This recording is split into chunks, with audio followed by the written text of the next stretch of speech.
I believe leadership is really a skill of influence. It's the most important skill that any human being can master. And I don't think of leadership as a position. I see it as a skill, a tool that all of us have to have. In other words, the quality of your life, I really believe, comes down to your level of leadership. Other people don't have to follow you to be a leader, but you have to live life on your terms. And the first person you have to influence is yourself.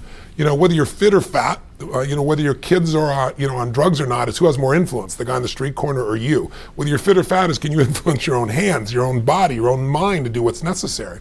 So I think to be able to influence the thoughts, the feelings, the emotions, and the actions of another human being, that's what leadership is. And quality leadership, obviously authentic leadership, is one where it's servant leadership. You're looking to influence those thoughts, feelings, emotions, and actions for a greater good, not just for yourself. And I think the people that master that are the people that you know about. I mean, they're the captains of industry. They're people that are celebrities because they've learned how to influence people. They are some of the greatest teachers, some of the greatest scientists, because you can't just come up with ideas. Ideas will die on your lips unless you become a person of influence, and that's what leadership is.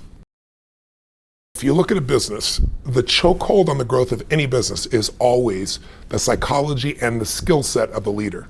And it's 80% psychology and 20% mechanics, meaning so many small businesses, the owner might be an incredible innovator. Maybe they write incredible code. Maybe they're a tremendous influencer, but they don't know the economic side of their business, right? And they find themselves getting in trouble because somebody's giving them financial information after the fact. They don't have true financial intelligence to make decisions, and they get caught up.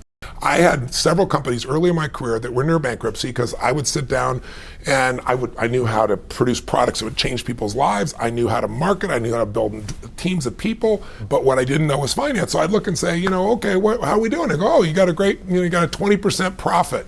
You got $2 million in profit in those days, little tiny company. And I come to the end of the year and there was no cash, right? I didn't know that profit is a theory, right?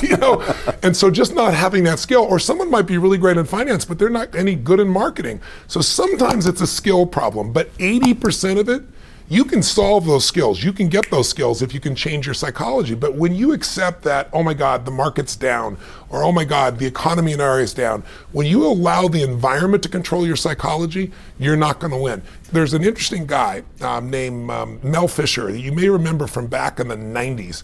He was, if the name lingers in your mind, he was a guy that spent, I think it was 27 years, if I remember correctly, looking for this Spanish galleon that was supposed to be filled with gold. You remember that? Yes, of course. And he found it after 27 years. Now here's my question for you, Jim. Yeah. 5 years into it, you've worked every day for 5 years and you found nothing. What are you gonna do?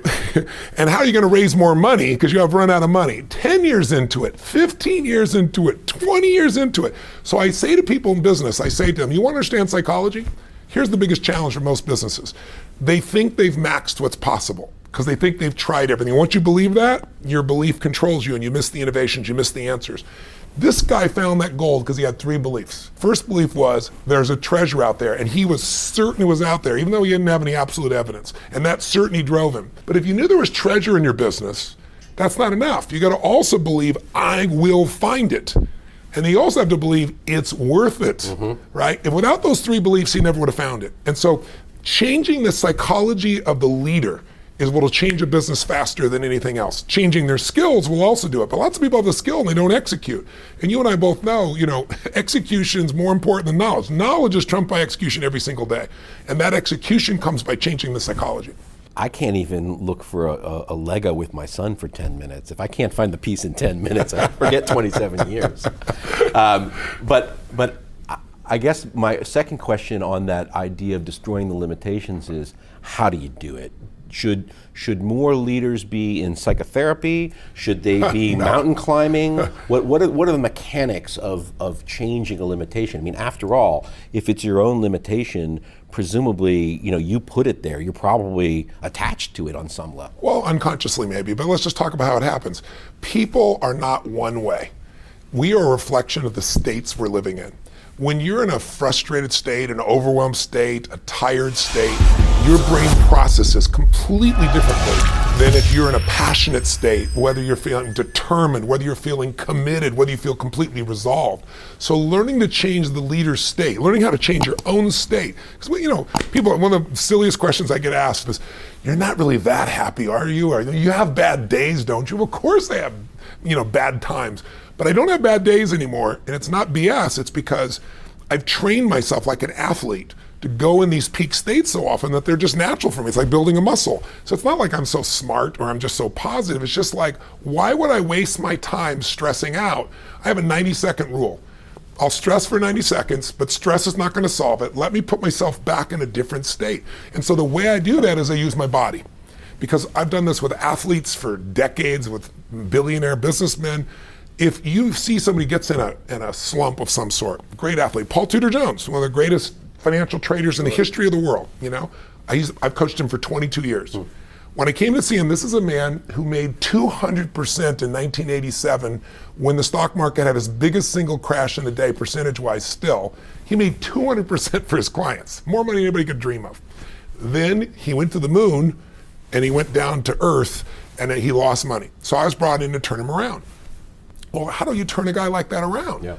I watched him. His shoulders were down. He was breathing like this. He's sitting like this the whole time because he'd been through these failures and it started to get stored in his body. Now in this state, this man is a genius, couldn't do it. So I watched films when he was at his best and he's like standing up and he's doing this, this is what I'm gonna do, sell this, make this happen. And the movement, the intensity, the way he used his face. And so I showed him a video of himself today and showed him a video when he was at his best. And I said, what do you notice? He was like, those are two different people. I said, yes, but we can get back to this guy by just using the body first. Trying to use your mind, you'll go in circles. Right. But I've been teaching for years that a radical change in your body instantly changes your biochemistry. 38 years I've taught it. 2 years ago at Harvard, they did a study, scientifically proven what I've been teaching all these decades, where they call it power postures. Yeah, the Wonder Woman stance. Yeah, standing like Wonder Woman or Superman for 2 minutes. Yep. Or like you see guys like this, pulled back like that for 2 minutes, literally increases your testosterone in your biochemistry within 2 minutes by 20%. It drops cortisol by 18%, which is the stress hormone, and it increases your chance of taking a more risky behavior, which is what's required of a leader, by 33%. 2 minutes. Now that's just standing a certain way. I show people use their voice, their body, their movement, which is 10 times more dynamic than just a stiff stance.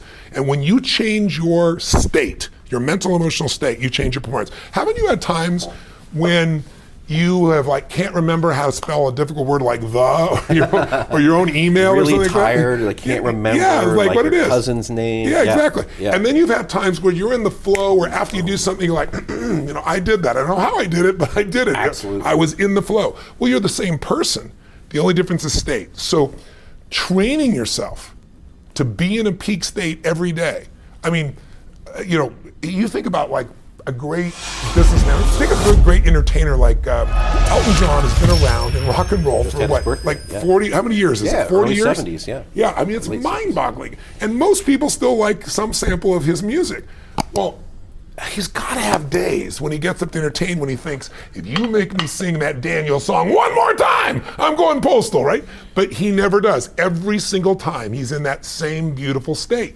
That's not because he's naturally like that. He's trained himself to do that. Like a great athlete trains himself. That's what leaders have to do.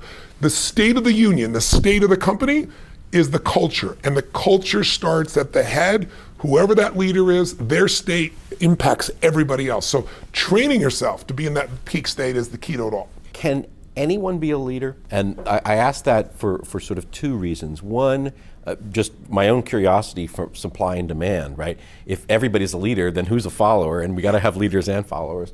But secondly, I'm curious what you think about innate qualities versus teachable qualities. First, let's just look at what's the scarcest resource we probably need in our society today. It's great leaders.